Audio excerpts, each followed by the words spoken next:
Hello, everybody, and welcome to the webinar. I'll jump in and do the first two slides, so bear with me. Thanks, everybody, for being here today. We are excited to kick off the eScrap Prize.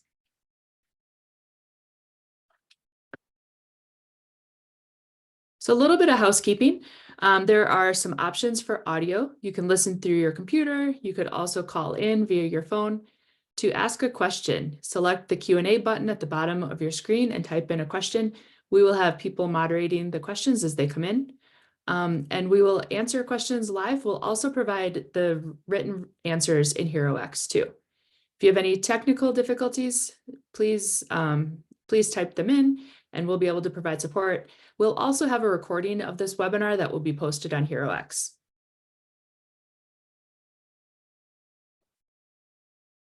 So this is what we will go over today. We'll provide some prize background and overview. We'll go over the first phase, and then as well as the second and third phase that will be coming up. So we look forward to getting started today, and then we'll get some questions in. Next slide.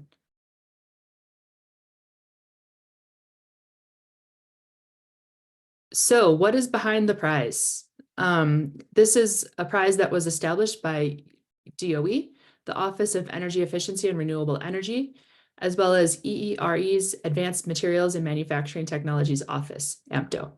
So this is part of the American Made Challenge family of prizes, and this prize is administered by NREL. So I encourage everybody to read the rules. I will drop them in the chat in a second. And you can also check out the HeroX page, which I will also drop into the chat.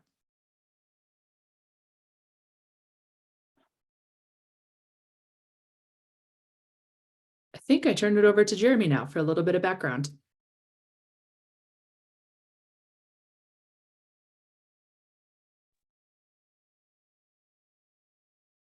Thanks, Kristen. Hi, I'm Jeremy Maida. I am the technology manager for this prize, and I thank you all for attending this webinar. We're excited to have this prize out there. You can go ahead to the next slide. So the Department of Energy has been working to develop secure and sustainable supply chains for critical materials for well over a decade at this point. And part of developing secure and sustainable supply chains is leveraging the circular economy. The reason we are interested in critical materials in the first place is because of their importance to clean energy technologies. And I'll go over a few of those in the next slide. They are really the sort of building blocks of these technologies, and without access to secure and sustainable supplies of those materials, we our clean energy goals are at risk. So it is important that we focus on developing those supply chains, and part of the advantages the circular economy approach is we can do that domestically, we can do it efficiently and in an environmentally friendly way, as well as a human conscious and human health conscious way. So if you go to the next slide, we can go into a little bit more about the background of critical materials and why DOE cares about them. So as I said, there are a few, draw your attention to the right side of the screen. There are climate goals and deployment goals that we have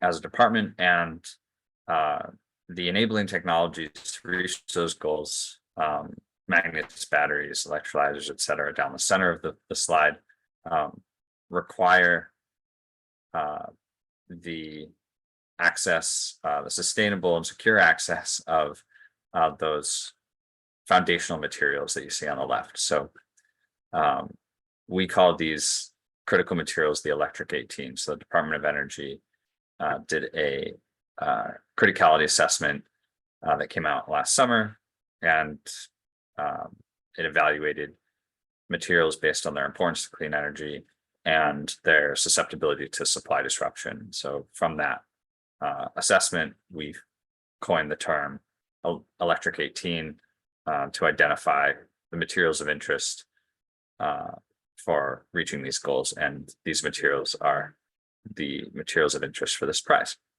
Next slide, please. So as I mentioned, we looked at the importance to clean energy and the risk to supply disruption. So as you can see, several of these materials are going to grow in demand over the next several years as we attempt to reach our clean energy targets. And a lot of these materials are currently not produced in the United States. They are often produced in concentrated areas of the world. And it's important that we develop a domestic supply. Next slide, please. So I think this is the last background slide on why we care about critical materials. I just want to make sure I, level the playing field in terms of that terminology. I know there's some folks who might be new to it.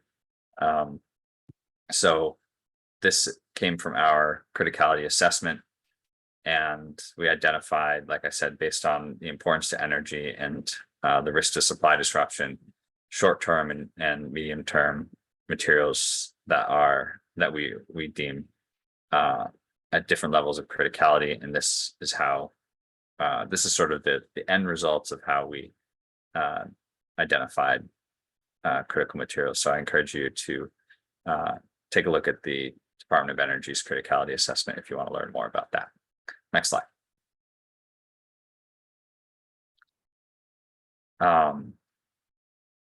So the prize, the e-scrap, which is the Electronic Scrap Recycling Advancement Prize,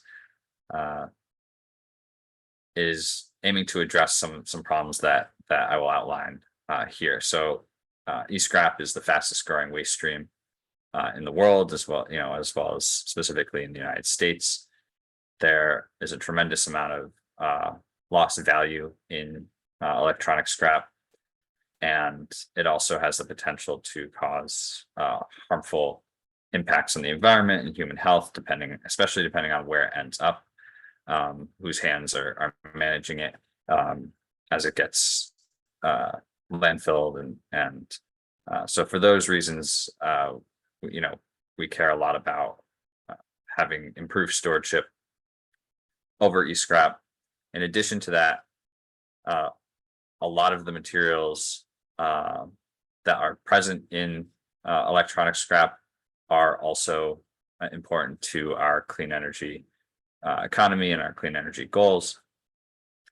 And by improving our stewardship through advanced recycling practices, advanced recycling technologies, we can solve sort of both of those problems of developing the need to develop a secure and sustainable supply of critical materials and addressing the lost value and the harmful impacts that e-scrap can have. Next slide.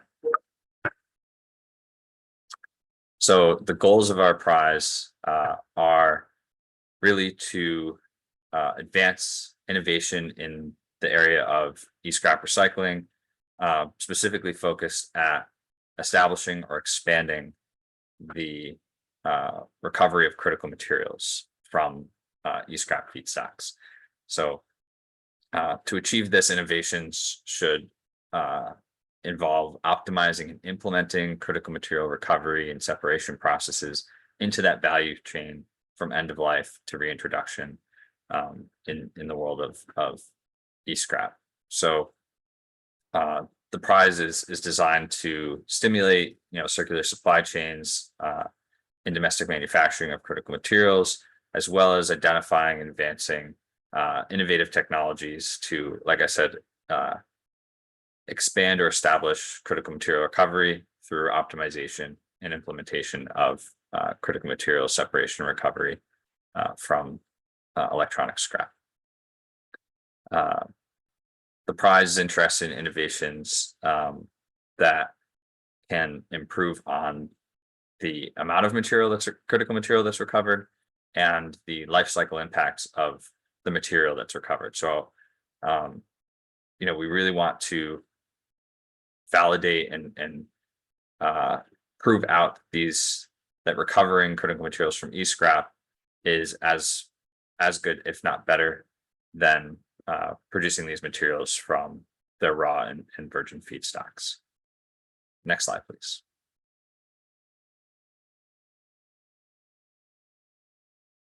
Did I do it? Is that? Thank you, Jeremy, for that background. Can everybody hear me? Can I apologize about that garbliness at the beginning of the webinar. Thank you all for your patience with that. My name is Kaylee Isaacs. I am a prize lead with the American Made Challenges program working on e-scrap. And again, just happy to have you all here today. So let's get start. Now that we have information on the background, let's get into the prize and how the prize came to be. E-scrap is a $3.95 million prize with more than $3 million in cash prizes and $900,000 in technical assistance from national labs. The prize is designed to stimulate innovative approaches that reduce the cost and environmental impact of critical material recovery from electronic scrap or e-scrap.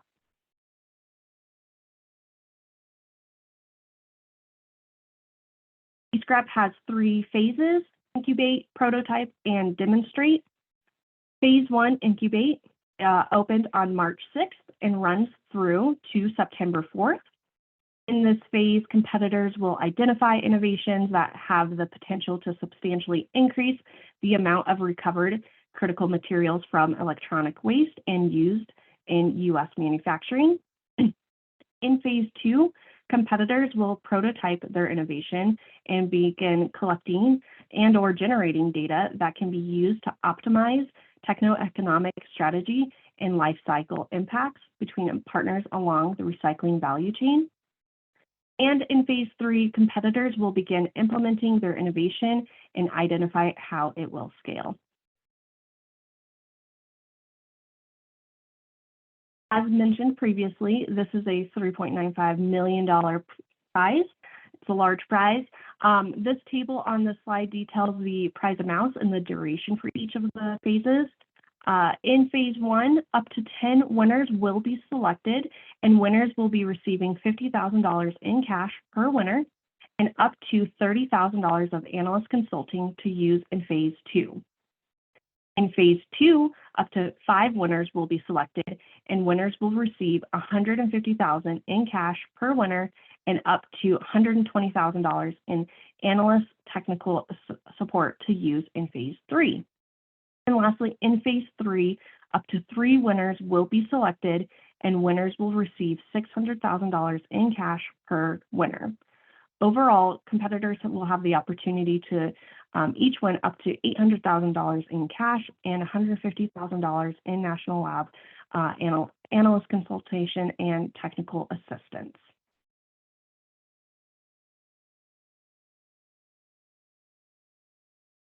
In addition to cash prizes, winners will be able to access support from national laboratories for analysts such as life cycle analysts, also known as LCA, or techno-economic analysts, or TEA, to help accelerate their innovation development and maximize environmental and economic benefits.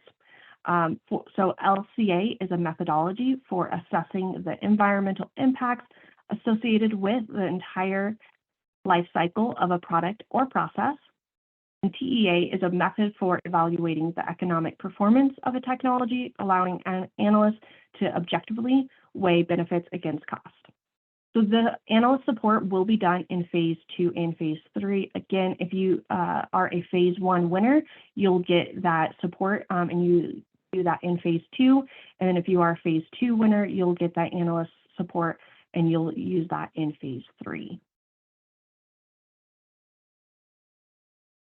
So some areas of interest for our prize eScrap is specifically interested in innovations that enhance the recovery of critical materials along the recycling value chain from end-of-life products to reintroduction. Innovations of interest are those that optimize and implement critical material separation and recovery from electronic scrap.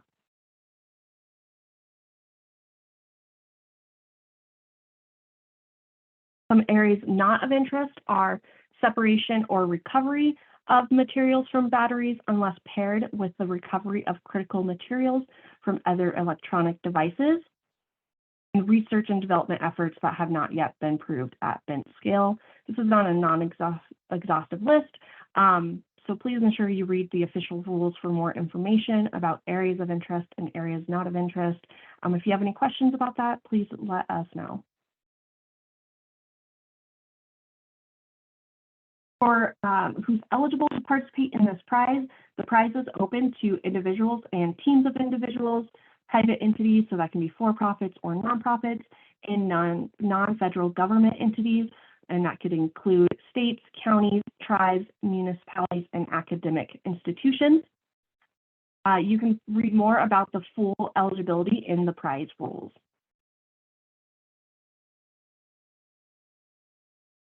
So let's talk more about Phase 1, Incubate, and what you need to know for applying.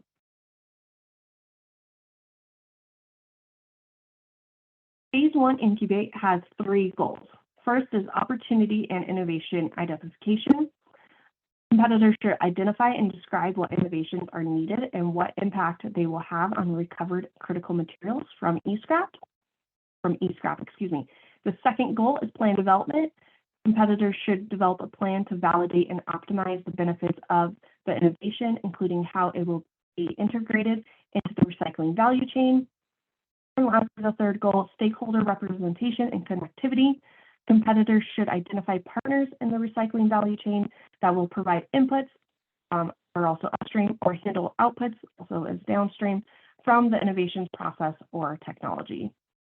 Up to 10 winners will be selected at the end of this phase, and select winners will receive $50,000 in cash and up to $30,000 in analyst consultation from a national lab. For our timeline for this phase, it's currently open. It opened on March 6th and will run through September 4th, 2024, and we'll at 5 p.m. That is our deadline Eastern time. And then we are anticipating announcing the winners in December of 2024. For your Phase 1 submission package, you will need to submit a cover page, a 90-second online video, a summary slide of your submission, an analyst support work slide, and a narrative. You may also submit letters of support. This is completely optional. There are only 2 items here that will be made public, the online video and your submission summary slide. Additionally, only one of these items is scored, which is the narrative. We're going to talk about each of these submission requirements and what to expect for them. So the first requirement is the cover page. This information will be collected through HeroX and is not a separate document upload. The site here has the information that you're going to be providing here. The next requirement is the 90-second online video. This video should answer the question, what is your innovation? So please make sure that you post your video publicly and it is accessible. We do look at these videos and we want to make sure that we can view them. So put them on YouTube, Vimeo, or any other accessible website. We recommend that you focus on the required content and not production quality. Again, we want to know about your innovation. We don't need a fancy video. And this is only going to be 90 seconds. Don't make a 5-minute video. Keep it to 90 seconds or shorter. And then lastly, as a reminder, this video will be made public. The third requirement for your submission is a summary slide about your submission. It should contain technically specific details, but can be understood by most people. And this will be, you can create this in PowerPoint and then PDF that and upload it on HeroX as part of your submission package. There is no template for this. And again, as a reminder, this will be made public after our winners are announced. Your next submission requirement is the analyst support work slide. This should briefly describe any analyst that your team has already done, describe how the technical support and consultation for analysts from a national lab will help your team, identify which types of analysts would provide the most insight, and list your top 3 choices. The purpose of this support work slide is to facilitate matching winning teams with the appropriate national lab analysts consulting during phase 2. So this is a requirement. You do need to complete this slide. If you have some questions about what information to provide, please let us know. If you haven't done any analysts, that's okay. You can describe what analysts you would like to do as well on this slide.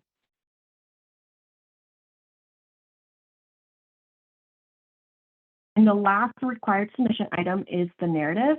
In the narrative, you will be answering the 4 questions. In each section, question has suggested judging criteria as well. The narrative exceed more than 2,500 words, which is approximately about 5 pages. You can also add up to 5 supporting images, figures, or graphs.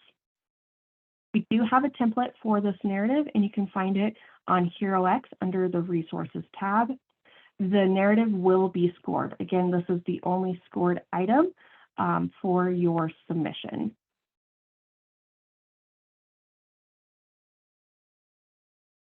So the last item that's not a requirement is our letters of support. You may choose to submit letters of support with your submission, and again, it's completely optional.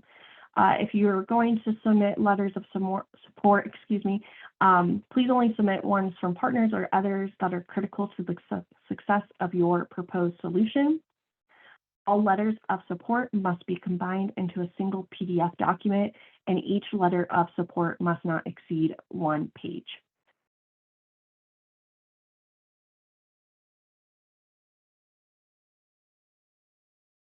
All right, and so as I had mentioned that the narrative is scored, so I wanted to talk about how you can read the criteria, how the scoring rubric to make sure you have success in this. On the slide, it shows just an example from our rules of question 2 on the value chain insight and opportunity.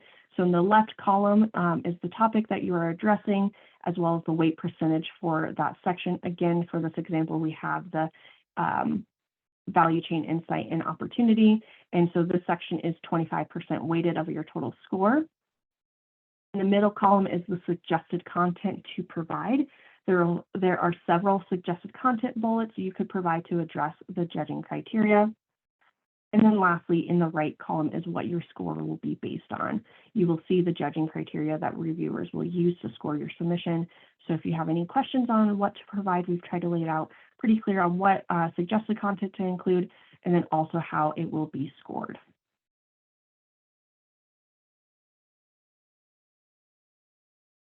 More about our scoring. Each submission will be reviewed by a panel of reviewers who will score and provide comments. Expert reviewers will evaluate your submission by assigning a single score, 0 through 5, for each scored submission section, based on their overall agreement or disagreements with a series of statements, which is strongly agree to strongly disagree.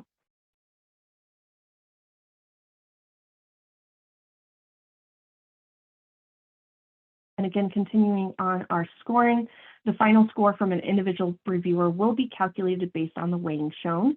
All reviewer scores will then be averaged for a final reviewer score for the submission package.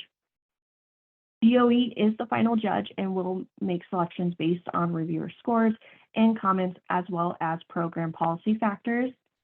Additionally, the prize administration team may decide to hold interviews with teams to clarify any questions or information before announcement of winners. Interviews are not an indication of winning.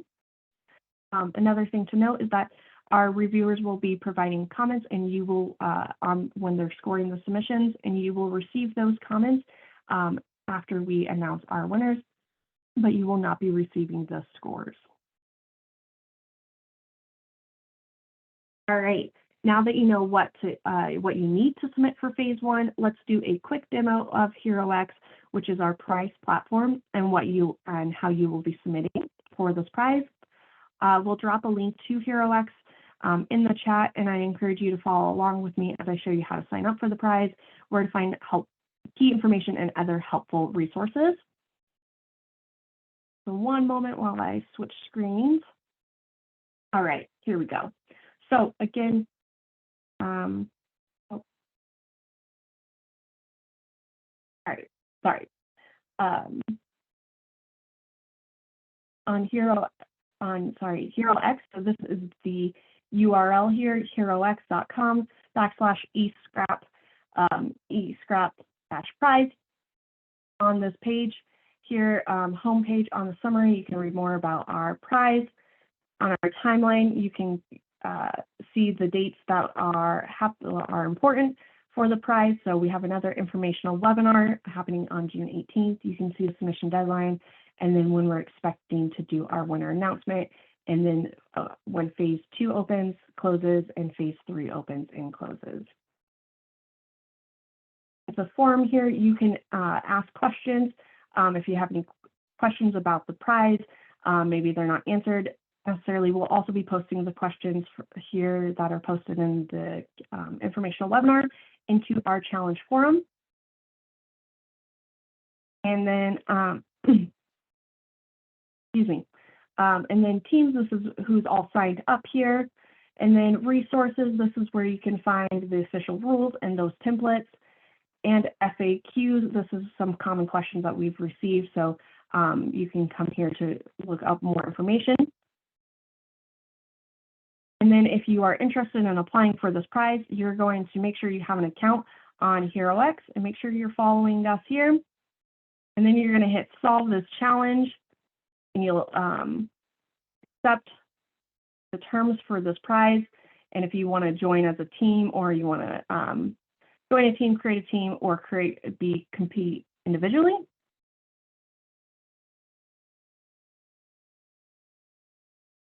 Oh, I'm sorry. Can you guys not see my slides? And not see the HeroX? We saw HeroX. Now I see your slide. Okay, thank you. Thanks, Krista. I was like, I just saw someone. All right, back to HeroX. So once you have signed up that, you can hit begin entry here, and then you'll start filling out the information. So this part, the section 1 introduction, this is just a quick title, if what you're trying to do, and a just short description and how you heard about these. These are completely optional. The title, you'll have to give a title for it.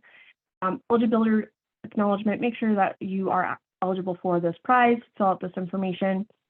And then section 4 is that cover page. So again, this is information you'll be filling out on HeroX. You'll not be doing a separate upload here. And then submission package. This is where you're going to upload your narrative, your submission summary slide, your analyst support work slide, and your letters of support. Then we have some additional questions here, but those are the main requirements that you need to fill out for the prize on HeroX. You can also start this and save it as a draft and come back to this later. So you can begin this today and work on it throughout the phase 1 submission. All right, we're going to go back to our slide deck. If you have any questions on HeroX, please feel free to put them into the chat, and we can help you navigate this. But you will need to have an account for HeroX to be able to participate in the prize, as this is how you will be applying for the prize. All right, so now that you know how to apply for phase 1, let's talk about what to expect for phase 2 and phase 3.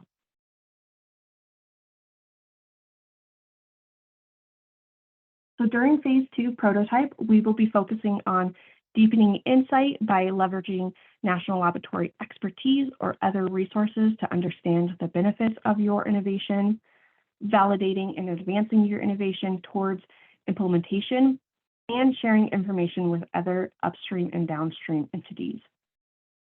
In this phase, you do not need to be a winner of phase 1 to compete in this phase. This phase is open to any competitor as long as they meet the eligibility requirements.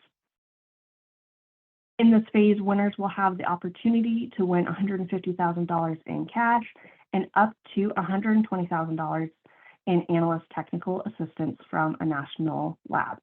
So this is really great, is that if you do not win phase one, you can still apply for phase two, or if you applied for phase, or if you're not sure if you want to apply for phase one and you don't have enough time, you can apply for phase two. This is really great.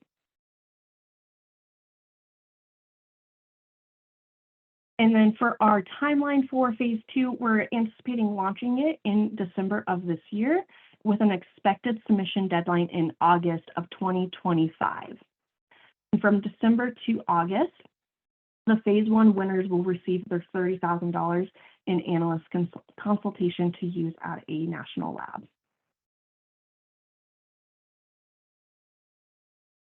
Similar to phase one, competitors will be submitting 5 items for phase two, which includes a cover page, a 90-second online video, a submission summary slide, analyst support work slide, and narrative.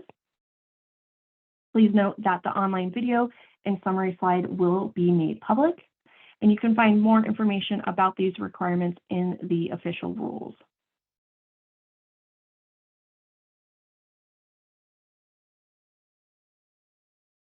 And moving on to phase three, demonstrate, we will be focusing on demonstrating your innovation and how it's making progress and how you're executing your plan, integrating with partners and gathering information, and how you will be developing a long-term plan for your innovation so your innovation will be successful post-prize. In this phase, you must be a winner of phase two to compete in this phase. So you will have to have won phase two to be able to apply for phase three, unlike phase 1 and 2. And in this phase, up to 3 winners will be selected and will have the opportunity to win $600,000 in cash.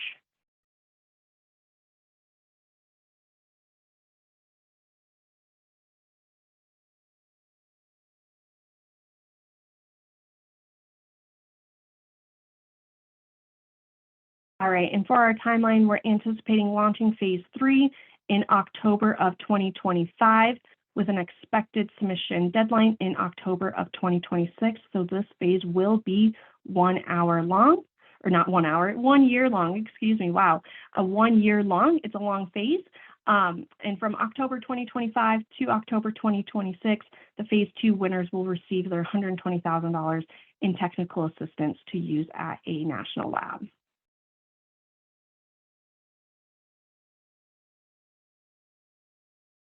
And lastly, competitors will be submitting 5 items for phase 3, which includes a cover page, 90-second online video, a submission summary slide, a committed partnership or support letter, and narrative. Additionally, competitors must participate in LCA Commons and Material Reuse Clearinghouse. Again, please note that more information about these, please note that the online video and summary will be made public, and you can find more information about these requirements in the official rules.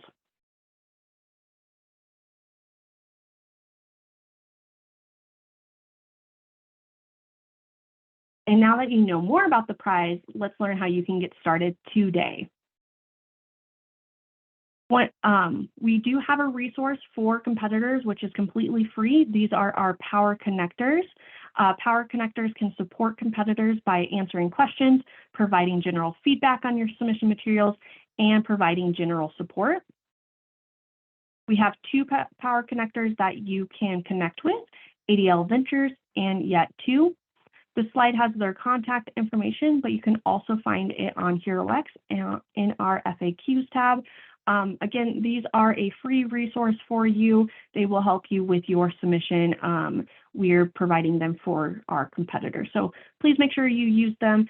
Again, you can find this information on HeroX.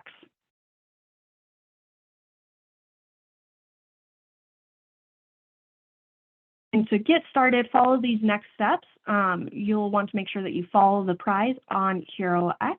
Again, this is our prize platform. You cannot apply for the prize without applying on HeroX. It's free to create an account, and that's where you'll upload all of your submission requirements and provide us your information as well. We want to know about you and your team.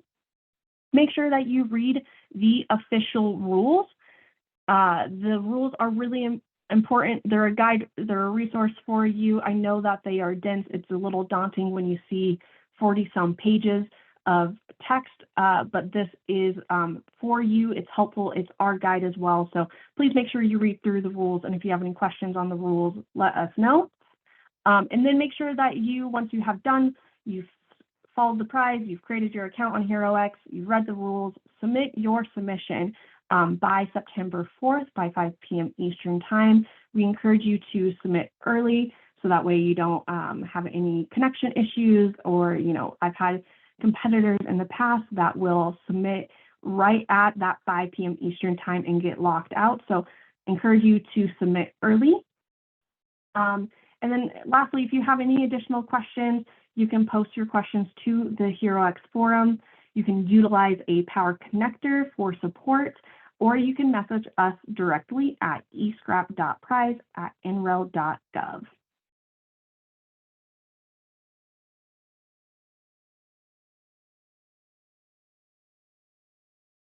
So now it's time for our Q&A. If you would like to ask a question, please utilize the Q&A button at the bottom of the screen. Don't use the chat function, and make sure you use the Q&A. Questions may be answered live, but all questions will be answered in writing on HeroX, and we'll be posting them after the webinar in a few days.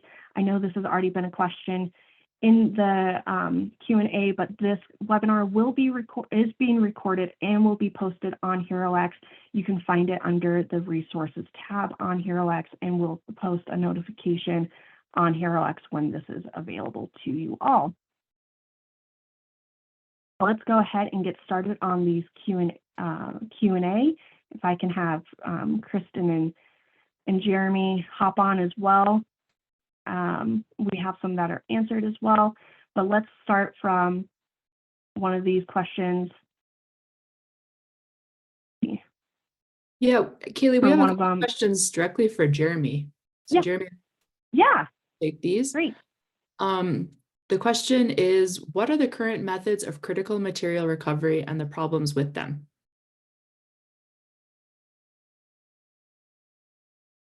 Yeah, that's a great question. There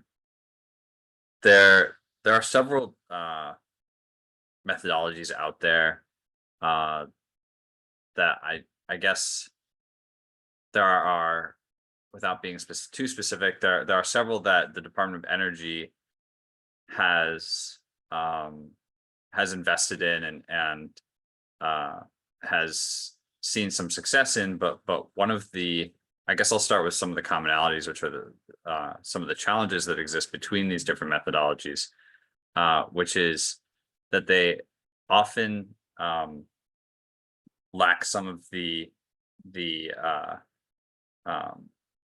information that needs to be exchanged from the upstream side, so from the feedstock side, and on the downstream side, validating materials for the marketplace. So to dive into that a little bit more,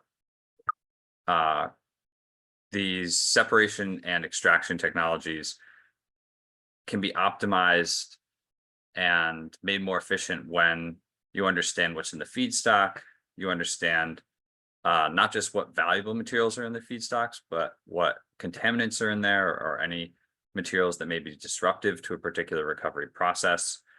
So understanding what's in the feedstock is really important. On top of that, it's often unknown whether there is opportunity to optimize the recovery process itself, say to be more flexible in terms of the feedstocks it can handle or the materials it can recover, or if optimization can occur upstream from that, whether it requires better concentration of feedstocks or pre-treatment or pre-sorting that can improve the overall techno-economic impacts of integrating a critical material recovery process into the value chain. So that knowledge gap that exists about understanding the feedstocks and where there's opportunity to improve along that value chain, whether it's more upstream or at that recovery stage, is one of the challenges. The other challenge that I'll say on the flip side, so we kind of talk about like the neighbors of this separation extraction step, where you're actually recovering the critical material. So your upstream neighbor can help with optimization. Your downstream neighbor, which sort of represents certain material markets or further material for refining steps, it's important to know the quality of the material that needs to be produced in order to sort of compete in the marketplace, how it can perform in end use products. So really validating and building confidence in critical materials from e-scrap as a viable alternative feedstock to raw and virgin materials is really important. So oftentimes understanding those benchmarks of what material purity, material property, level of performance is a knowledge gap that exists as well. So sort of understanding the upstream and downstream, filling in those knowledge gaps is really important. To go back to the first part of that question, I think around the different types of technologies that are out there. There's a few links that I can ask my colleagues to drop in the chat, so you can get an idea of what DOE has supported over the years. I think through the Critical Materials Innovation Hub, we've supported several technologies. Through Remade Institute, there's some technologies that improve efficiency along the value chain. There's also been some SBIR investments that we've made. So in terms of our familiarity and our understanding of these knowledge gaps, we've acknowledged these knowledge gaps through our engagements with supporting these research and development projects. Some of them involve like electrochemical recovery, membrane solvent extraction, different forms of acid-free or different forms of dissolution, including an acid-free dissolution. So there's a lot of different flavors of recovery out there, but they do have those issues in common, as I described earlier.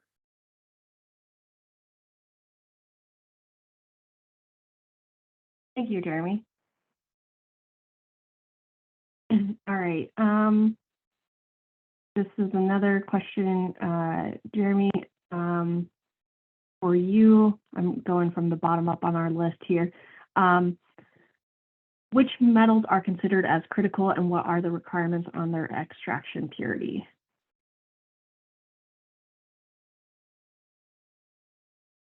Yeah, that's a great question. So I would point you at the slide that is called Electric 18, or has Electric 18 at the top. You could also look at our criticality assessment, which was linked in the chat. There are 18 critical materials that have been identified as important to clean energy. And without listing all of them, those are the materials we are interested in recovering through this prize. In terms of purity, it does depend on the material, but that's part of the prize is making sure you're connecting with that downstream refining or marketplace or wherever the output is going from this recovery process, and understanding what those benchmarks are, right? As I just stated, understanding not just purity, but is there a certain chemistry of the material? Is there a certain morphology of the material that you need that is required for it to be competitive in the marketplace? That information showing that the material you're producing is on par with what's needed is part of being successful in this prize.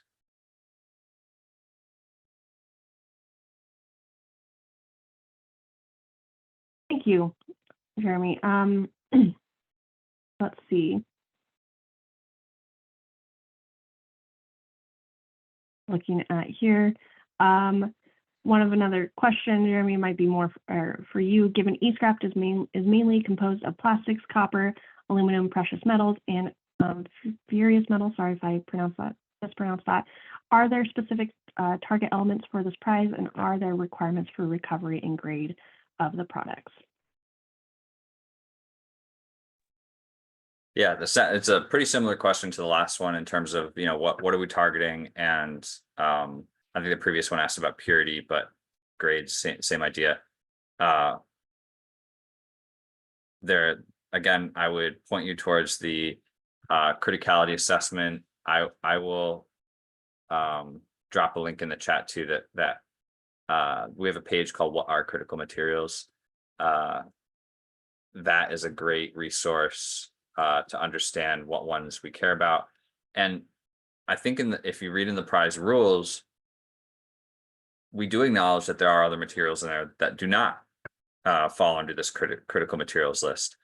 And part of, I think, success in this prize is showing that recovering critical materials is in parallel or in series with the recovery of other co-products. It only improves the economics, and you know, it can, well, I guess it doesn't always improve the economics, but it has the potential to improve the economics, and the recovery of those materials like gold, which drives the economics pretty much all the time. It's important to optimize and integrate these critical material recovery processes into a system that is already recovering some other materials. So I'll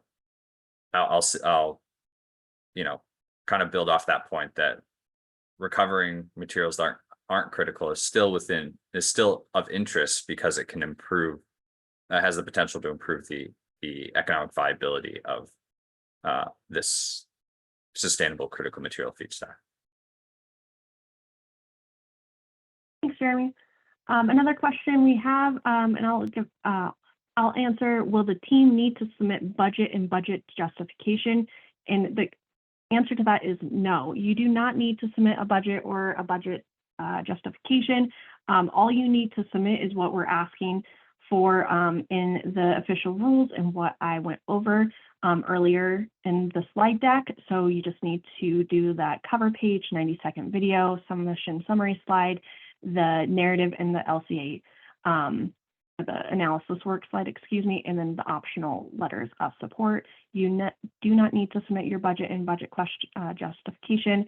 But again, look at the official rules, look at what the suggested content is in the narrative, and if you think you want to provide budget, that's up to you, but that is not a requirement for this prize. And also with that, in terms of the prize funds, if you are a winner of phase 1, phase 2, or phase 3, the great thing about a prize is that those funds are for you to use. And so there is no milestones that you have to report on for those funds. You don't need to provide receipts. Those funds are for you, so you can use those for overhead. You can use those to advance your innovation and so forth. Here, I know I have a couple of questions on that in regards of the funding. Some other questions regarding national labs and how that analysis and support will be done. So first, the national lab support, it's not just limited to the LCA TEA. It could be other forms of analyst support, depending on what your innovation is and what you are looking for in the lab that you're paired up with. So you can conduct other analysts as well. And then in terms of reaching out to national labs and how that coordination is going to be done. So we'll provide more details for our phase 1 winners, but you are not expected to know the labs already and form partnerships and teams with them. We'll be doing introductions and pairing you with the lab. We already have our national labs picked out. So again, read the official rules for those labs. I believe there are 7 national labs that you can partner with. And so when you're thinking about your innovation and that works the analyst support work slide, think about, and you're choosing the top 3 national labs, think about if you know anything about the labs, what the kind of work that they do, maybe even think about the proximity to you. It might be easier if a lab is in your own state, etc. So, but again, we will be helping you form those introductions and such.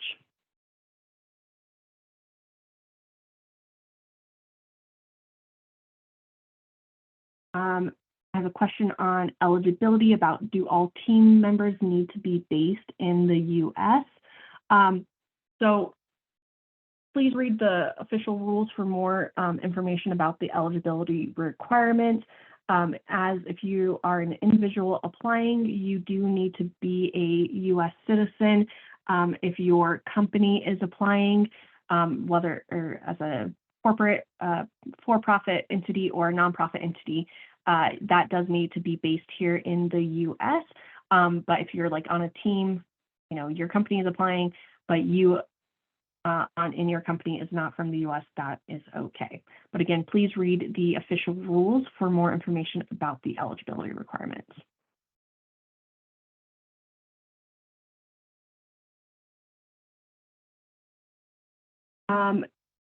Questions on about funding and if they can apply for this prize while receiving other DOE fundings, if that's a conflict, and that is not a conflict. Again, please read the eligibility requirements for this prize and what is eligible and not eligible. If you have any questions, you can be receiving other funds from the Department of Energy and also apply for this prize. We have other, the American Made Challenges program has many other prizes, and we have we have other competitors that have won prizes that are applying for this prize as well. So you can definitely receive other funding opportunities from DOE and still apply for this prize. One question here, what if you are already beyond the incubation phase and are already into prototyping and pilots? Aaron, we would love to have you on for this question here. First, for my input here, you know, if you're already past the incubation, you're in your part in like phase 2 of the prototyping, that's wonderful. We'd still love for you to apply and tell us more about like what you've already been doing and how you're going to continue advancing this and how you're going to make the impact for part of this prize. That would be great. So if you're already beyond that, that's okay. Just tell us what you've been doing and how you're going to continue expanding this and scoping this. Jeremy, do you have additional thoughts? I think you covered it. I don't see a necessarily a upper limit on the technology readiness. I think you know, as I stated, the goals of this prize are to establish and or expand critical material recovery through innovation. So if you like what was just said, is if you can show us how you're going to continue to improve the process and to expand and expand the recovery of critical materials, then that's definitely something we'd be interested in.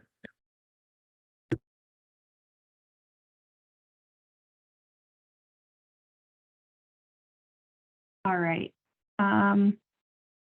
Another question regarding national labs about, shall we reach out to national lab before we support our materials, or should we mention which lab we will work with together? So no, you do not need to reach out to a national lab before you apply for the prize. In your analyst support work slide that you'll be submitting, you'll be just putting the top 3 national labs that you would like to work with. So again, you don't need to reach out to them. We're going to be helping you make those introductions after for the phase 1 winners.